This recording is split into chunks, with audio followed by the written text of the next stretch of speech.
भारत और ऑस्ट्रेलिया के बीच चल रही 5 मैचों की T20 श्रृंखला का चौथा मुकाबला 1 दिसंबर को रायपुर में खेला जाने वाला है, यानी कि कल हमें भारत और ऑस्ट्रेलिया के बीच चौथी बार इस T20 श्रृंखला में जंग देखने को मिलेगी।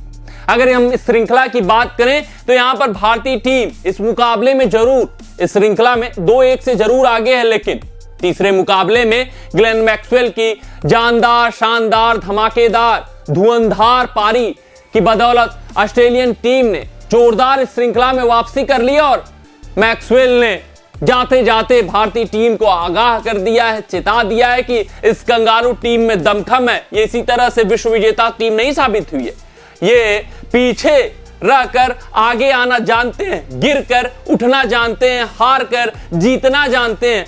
यही कंगारू टीम की काबिलियत है, जिस वजह से वो हर बार विश्व विजेता बनते हुए दिखते हैं। तो अगर हम बात करें चौथे T20 मुकाबले के, तो यहां पर भारतीय टीम ने अपने स्क्वाड में ही बड़ी बड़ी तब्दीलियां कर दी हैं। 2-2 मैच विनर खिलाड़ियों को इसमें जोड़ दिया है। वहीं अगर हम मुकेश कुमार की बात करें तो तीसरे T20 मुकाबले में वो उपलब्ध नहीं थे, जिस वजह से उनके जगह आवेश खान खेल रहे थे। कई प्रशंसकों का सवाल था कि भैया मुकेश कुमार कहां हैं, जो हमारे इस श्रृंखला के हीरो रहे हैं, जो बल्लेबाजी वाली पिचों पर धारदार गेंदबाजी करके कंगारू बल्लेबाजों को परेशान कर रहे थे। वो गेंदबाज कहां हैं, आखिरकार क्यों टीम मैनेजमेंट उनको इस श्रृंखला में बैठा दिया? तो आपको बताते चले कि तीसरे T20 मुकाबले के दौरान मुकेश कुमार की शादी थी, जिस वजह से बीसीसीआई ने उनको अनुमति दी कि भैया आप जाओ, शादी अटेंड करो अपना, हमारे पास अवेलेबल स्लॉट है, हम उसमें से किसी को खिला लेंगे। तो यहां पर पहले हम देखने वाले हैं कि भारतीय टीम का अपडेटेड क्या स्क्वाड है, कौन कौन से खिलाड़ी जुड़े हैं, उपकप्तान कैसे भारतीय टीम का बदल गया है, और फिर हम ये देखने का प्रयास करेंगे कि भारतीय टीम क्या बदलाव करने वाली है प्लेइंग 11 में। क्योंकि पिछला मुकाबला हारे हैं, तो इस मुकाबले में 1 नहीं 2 नहीं बल्कि 3 बड़े बदलाव भारतीय टीम करने वाली है, और ये तीनों बदलाव तय हैं कि होने वाले हैं। तो उन बदलावों के साथ हम देखने वाले हैं कि चौथे T20 मुकाबले के लिए भारतीय टीम का प्लेइंग 11 क्या होने वाला है। तो वीडियो में आप अंत तक बने रहिएगा, आपको चौथे T20 मुकाबले की प्लेइंग 11 पता चल जाएगी।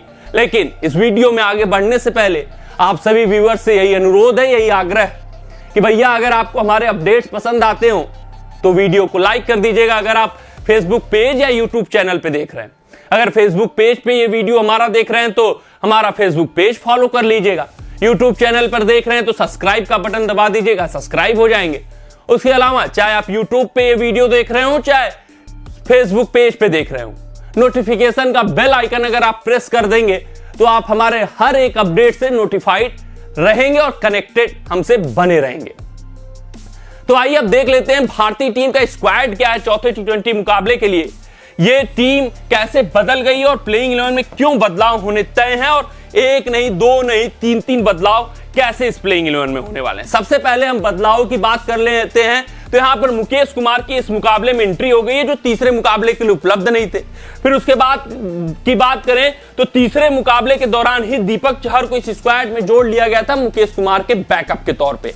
तो बीसीसीआई ने कहा कि सिर्फ दीपक चहर तीसरे ही नहीं, चौथे और 5वें के लिए भी उपलब्ध रहेंगे, यानी सिलेक्शन के लिए आज के मुकाबले के लिए दीपक चहर भी उपलब्ध हैं, जो कि शुरुआती मुकाबलों में इनका नाम नहीं जोड़ा गया था।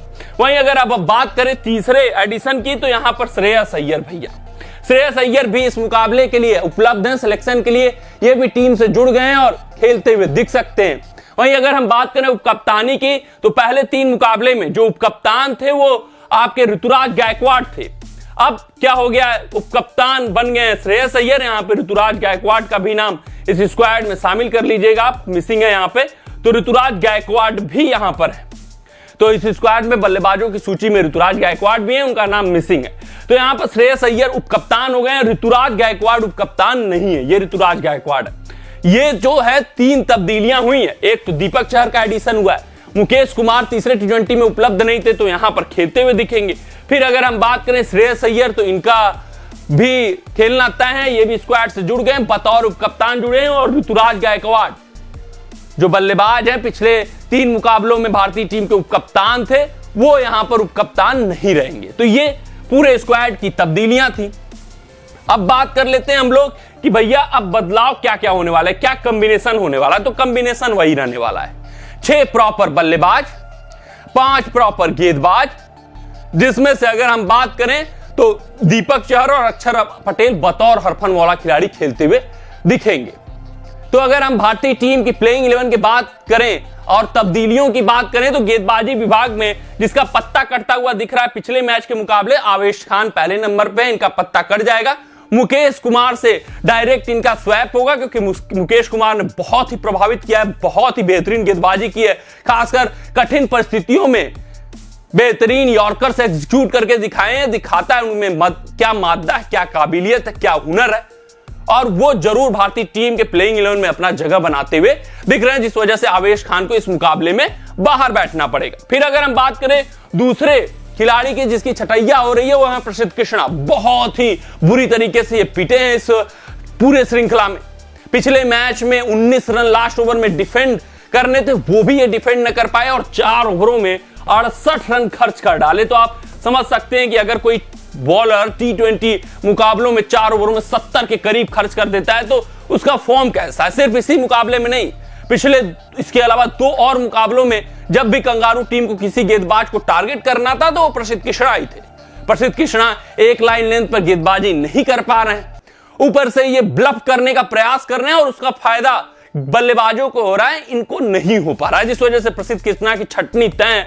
ये 2 खिलाड़ी नहीं खेलेंगे। वहीं अगर हम बल्लेबाजों की सूची में बात करें तो तिलक वर्मा, ये एक ऐसे खिलाड़ी हैं जिन्होंने अभी तक उतना प्रभावित नहीं किया है। पिछले मुकाबले में अगर भारतीय टीम की बात करें तो इन्होंने 31 रन बनाए थे, 24 गेंद खा लिए थे, और ये जो इन्होंने गेंदें खाई थी सिर्फ और सिर्फ इसीलिए क्योंकि इनको पता था कि श्रेयस अय्यर आने वाले हैं। अगर मेरे बल्ले से रन नहीं आए तो भैया मेरी छटनी तय।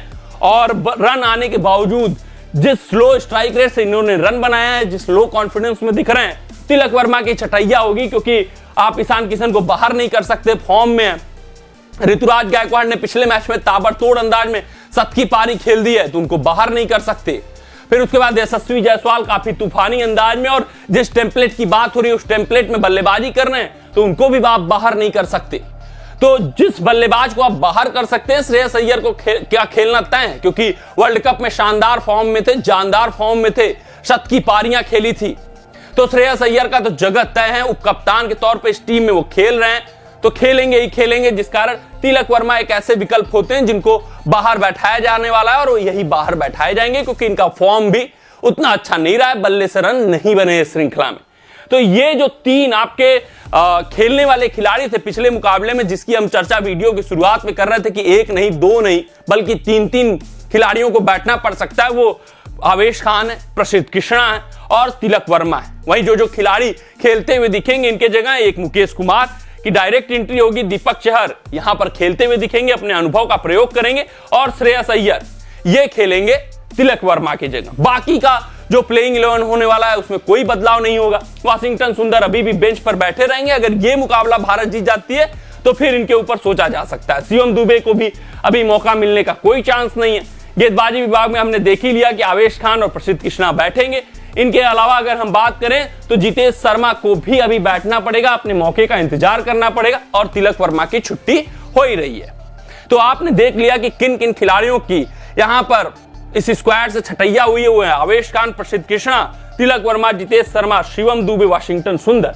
तो आइए अब एक नजर डाल लेते हैं कि बैटिंग क्रम के अनुसार भारतीय टीम की क्या प्लेइंग 11 होने वाली है। अगर हम ओपनर बल्लेबाजों की बात करें तो फिर से एक बार ऋतुराज गायकवाड़, यशस्वी जायसवाल ओपन करते हुए दिखेंगे।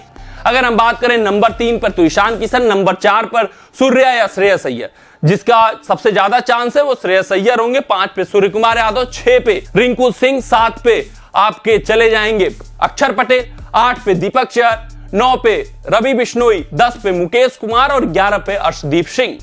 तो ये भारतीय टीम की प्लेइंग 11 होने वाली है। और आप भी कमेंट सेक्शन में कमेंट करके जरूर बताइएगा कि आपके अनुसार से क्या सटीक प्लेइंग 11 हो सकती है चौथे T20 मुकाबले के लिए, और चौथा T20 मुकाबला कौन जीतता हुआ दिखाई दे रहा है। तो आज के अपने इस रिपोर्ट में बस इतना ही। मिलते हैं अगले रिपोर्ट में, जहां पर हम लोग कंगारू टीम का प्लेइंग 11 डिस्कस करने वाले हैं, क्योंकि वहां पर भी बड़ी बड़ी तब्दीलियां हुई हैं। तब तक आप अपना ध्यान दें, सुरक्षित रहें, स्वस्थ रहें, मस्त रहें। जय हिंद, जय भारत। अगर ये वीडियो आपको पसंद आया हो तो इसे लाइक और शेयर करें, और क्रिकेट से जुड़ी अन्य जानकारियों के लिए हमारे चैनल को सब्सक्राइब करना ना भूलें।